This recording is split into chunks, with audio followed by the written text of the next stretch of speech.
And thanks for joining us on this. Appreciate it. Talk to me first about kind of your reaction to the former president distancing himself from this impeachment inquiry, and even going so far as to say that your colleagues across the aisle are even more proactive than he is. Well, thanks, Yasmin, for having me. And I will say that I don't know exactly what was discussed at the dinner with Speaker McCarthy and Marjorie Taylor Greene and Mr. Trump, but I will say that Kevin McCarthy is desperate to try to both not shut down the government and to keep his job.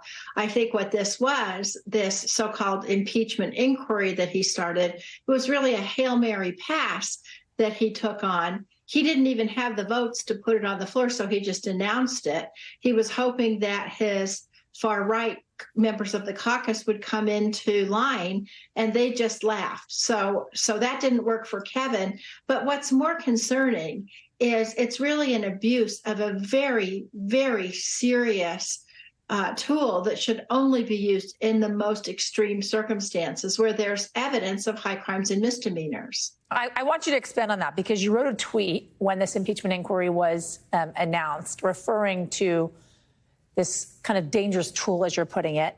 Far-right Republicans have been demanding an impeachment inquiry, and today Speaker McCarthy gave in to those demands in a cheap and dangerous gambit to appease these radical members and to avoid a government shutdown.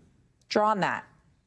Yeah, there's no evidence that President Biden has engaged in any activities that would even give rise to an investigation of high crimes and misdemeanors.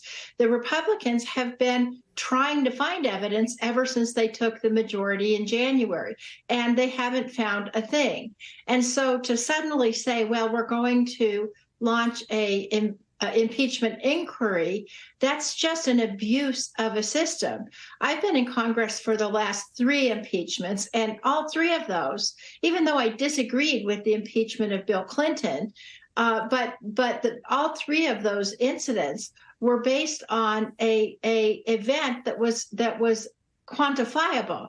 In Donald Trump's case, the first time was when he called President Zelensky and he tried to get him to open an investigation of Hunter Biden in exchange for U.S. aid.